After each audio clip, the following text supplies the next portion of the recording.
Is China preparing for a military invasion that could reshape the world, or is it gearing up for an economic assault that could topple global markets?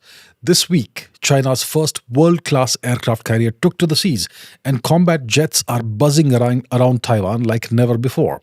Meanwhile, China has been hoarding, stockpiling vast reserves of critical resources oil, minerals, rare earth elements, gold, copper. You name it, they are hoarding it. So China is clearly preparing for something major. Could Xi Jinping be eyeing Taiwan? Is he eyeing the South China Sea? Or is he even eyeing India's Himalayan heights? Or is this just an economic strategy to dominate global trade and eventually dethrone the US dollar? As global tensions rise, the world watches closely. Is this the calm before the storm? Please subscribe and let's decode the science and understand China's thought process and its possible next big move. This is a story you don't want to miss. This video is sponsored by Kalinex Mines. This is their ticker on the screen. It's CLLXF. The China-Russia relationship is at its closest since the Sino-Soviet split of the 1960s. And at the same time, the China-US relationship is at its worst since the Nixon-Kissinger era of the 1970s. This week, US President Joe Biden announced that his administration would quadruple the existing tariffs on imported Chinese electric vehicles to 100%. And he will also hike tariffs on steel, aluminum, medical equipment, semiconductors, solar cells, and lithium batteries. The Chinese government instantly protested naturally and threatened action of its own. The US should immediately correct its wrong practices, the Chinese Ministry of Commerce said in a statement. And they said that China would take measures, resolute measures, to defend its own rights and interests. And China is indeed taking measures. It's been taking measures for quite some time. It is aggressively stockpiling essential commodities. It's been doing so for over 2 years now to secure its economic, military, strategic, etc. interests. So let's take a look. Crude oil and petroleum. China's crude oil imports reached record levels in 2023. In June 23 alone, China imported almost 500,000 tons of crude oil, setting an all-time high. And China has been expanding its strategic petroleum reserves, although specific figures on current reserves are not readily disclosed because of the opaqueness of the Chinese system. Gold. As of early 2024, China's central bank, the People's Bank of China, the PBC, holds over 2,200 tons of gold. The PBC has been increasing its gold reserves for over 16 months consecutively, purchasing more gold in 2023 than any other central bank. They've been essentially buying over $1 billion worth of gold almost every month. In January and February 2024 alone, the PBC added 22 tons of gold to its reserves. Nickel. China has been stockpiling nickel to support its stainless steel and battery production industries. Aluminum. Imports of aluminum, including primary metal as well as alloy, surged to almost 250,000 tons in June 2023. And this shift is notable as China has traditionally been a net exporter of aluminum alloys. Rare earth metals. China controls a significant portion of the world's rare earth metals production, and it's been enhancing its reserves to maintain its dominance over this critical sector. Cobalt. Cobalt is critical for the production of batteries and other high-tech applications. China has been securing cobalt through direct purchases and control of overseas mining operations. Chinese companies are busy stockpiling chip-making equipment parts. China's aggressive investment in semiconductor manufacturing capacity is a long-term threat. What about nuclear weapons? In January this year, the Bulletin of the Atomic Scientists published its annual in-depth nuclear notebook. The chapter entitled Chinese Nuclear Weapons 2024 warned that in all, China's nuclear expansion is among the largest and most rapid modernization campaigns of the 9 nuclear-armed states in the world. China's nuclear capabilities already exceed those needed for its long-professed policy of minimum deterrence. But China's nuclear capabilities, continue to grow at an alarming rate. Iron ore. China's imports of iron ore also reached unprecedented levels in 2023. This surge is part of its broader strategy to secure raw materials for its industrial sector. Copper. China's copper imports have been significant, with refined copper imports hitting an all-time high of 494,000 tons, almost 500,000 tons in June 2023, and over 500,000 tons in July 2023. From December 23 to February 24, China's copper inventories surged from 30,905 tons to 285,090 tons, marking the most significant increase since 2020.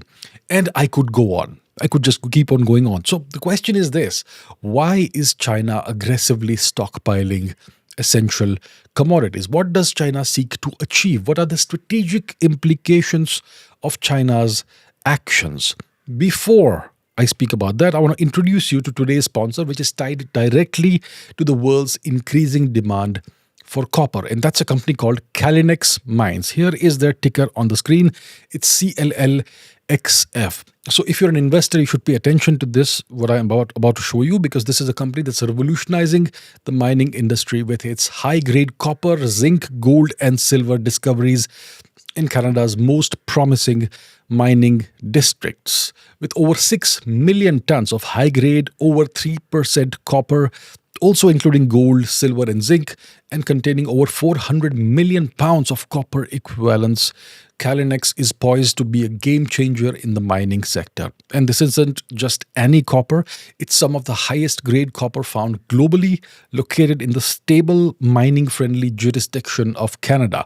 This reduces political risk and regulatory uncertainty compared to other major mining regions like Peru, Congo, Zambia, etc. So CLLXF has a market cap of $26.3 million. It has $2.15 million cash on hand.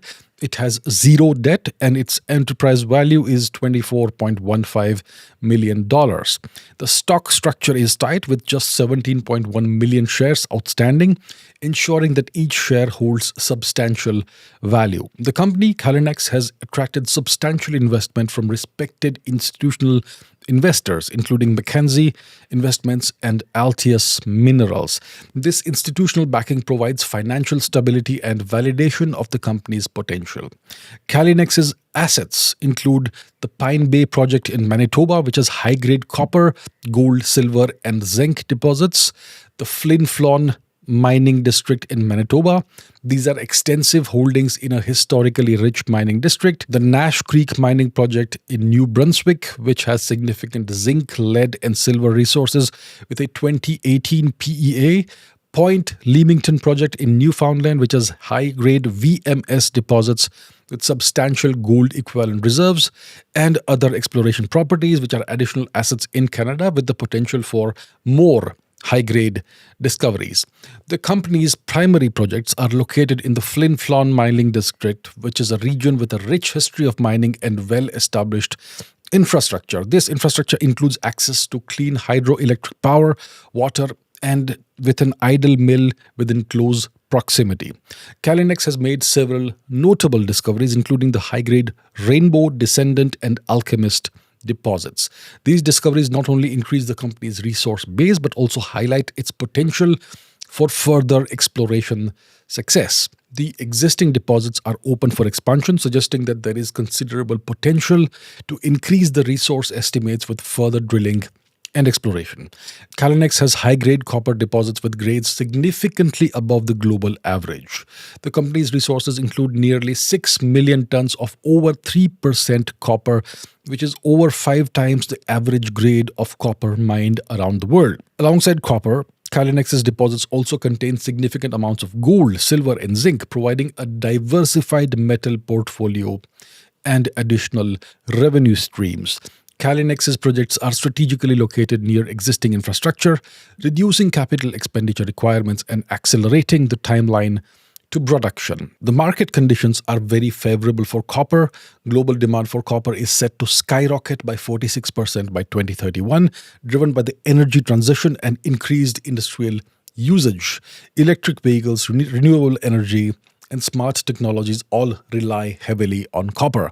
With geopolitical instability affecting major copper producers, Calinex's stable and high-grade supply in Canada becomes even more critical.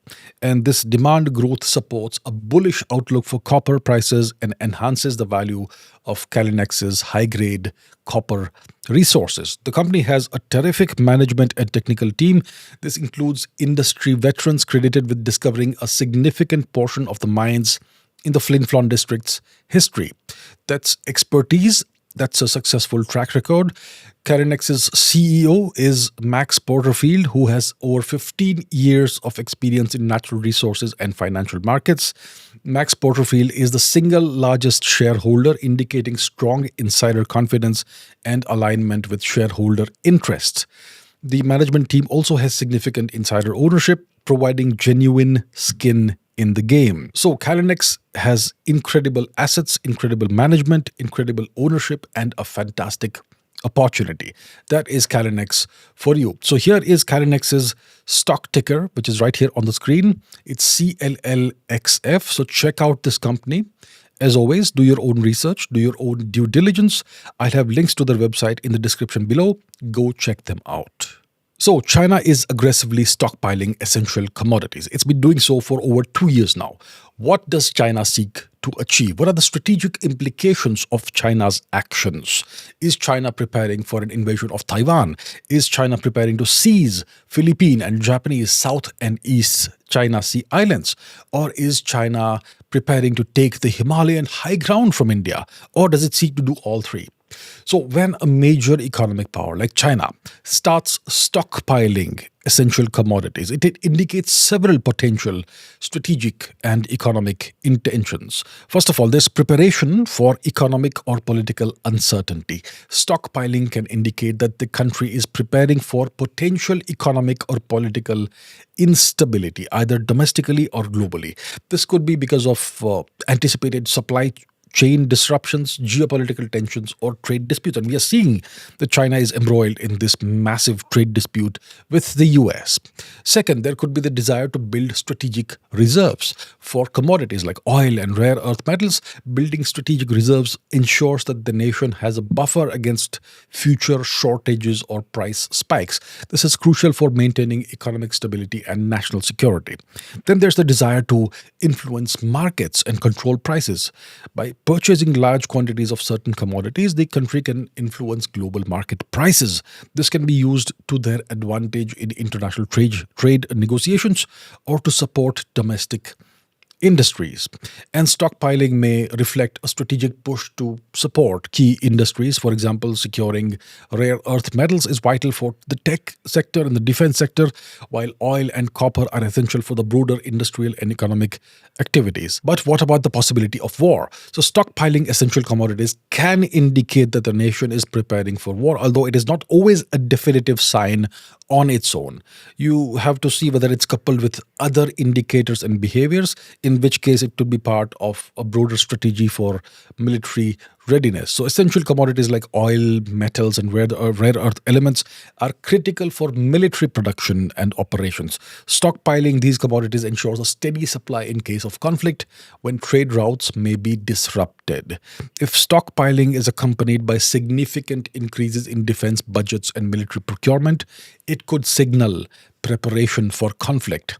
And heightened aggressive rhetoric and deteriorating diplomatic relations with other countries can, when combined with stockpiling, indicate preparation for war. And we are seeing such heightened aggressive rhetoric by China vis-a-vis India, and certainly with the US as well. And there's a lot of military activity around Taiwan as well. So this could indicate the Chinese mindset, which could be preparatory for war. Now, historical instances where nations prepared for war often involved extensive stockpiling of critical resources. For example, before the First World War, before the Second World War, several countries stockpiled resources in anticipation of prolonged conflict. Another example is the behavior of nations during the Gulf War and subsequent conflicts in the Middle East. Leading up to these conflicts, nations involved and their allies significantly increase their oil reserves to ensure military and economic stability during potential disruptions. So, what is going to happen? Is China preparing to invade Taiwan? There is this general belief in the US, in the CIA, in the US Navy and armed forces that China that Xi Jinping has given his armed forces a deadline of 2027 by which they need to be ready for the possibility of taking Taiwan by force. So 2027 seems to be the deadline, and they seem to be on track for doing that. So, in case they feel that they are already ready enough, the readiness levels are sufficient, they may go ahead and perhaps launch an invasion of Taiwan right away. Who knows? Uh, so, probably not now, but you never know. That's vis-a-vis Taiwan. What about the possibility of seizing the Philippine and the Japanese South and East China Sea islands? Well, I think that's not that big of a factor when it comes to China's ambitions, territorial ambitions. I think Taiwan is what they really covet. And if they go ahead and take a few small islands, it's going to not give them too much of an accomplishment compared to what they would gain by getting Taiwan, because Taiwan is the key to the Chinese Navy's access to the Pacific Ocean. Taiwan is one of the main bulwarks. It's part of the first island chain that encircles China, and which is something that China chafes against. So I think that it makes much more sense for them to go straight for Taiwan instead of trying to grab a few islands, Philippine Islands or Japanese islands, the Diaoyu Islands, the Senkakus, right? So, and what about the Himalayan high ground? China and India have this border dispute created entirely by China, and the Chinese claim more Indian territory. And of late, there's been a lot of tension along the border, the undemarcated border. So, is China possibly preparing to take the Himalayan high ground from India? Is it preparing to launch an invasion of India? Well, I don't think it would need to stockpile a whole lot of stuff for such an invasion, because if it attacks India, most likely the US is not going to come to the aid of India. And India is essentially going to be on its own. And the longer such a war lasts, the more of an advantage China has. So, stockpiling, which China is doing aggressively over the past 2 years, in my opinion, indicates that it is getting ready for an eventual invasion of Taiwan wherever it happens. There is no apparent countdown to a D-Day or invasion of Taiwan for initiating a blockade or an invasion of Taiwan. But the major strategic indicators clearly show that Mr. Xi Jinping is still preparing his country for some kind of a showdown. And when this showdown happens, it's going to be with the US, not really with Taiwan. So these developments all suggest that Taiwan will eventually face an existential crisis, probably soon, most likely in the second half of the 2020s, or otherwise in the first half of the 2030s. So that is where we are, and that is what these activities by China probably mean. And let's see how it goes. Thank you for watching, and I will see you in the next video.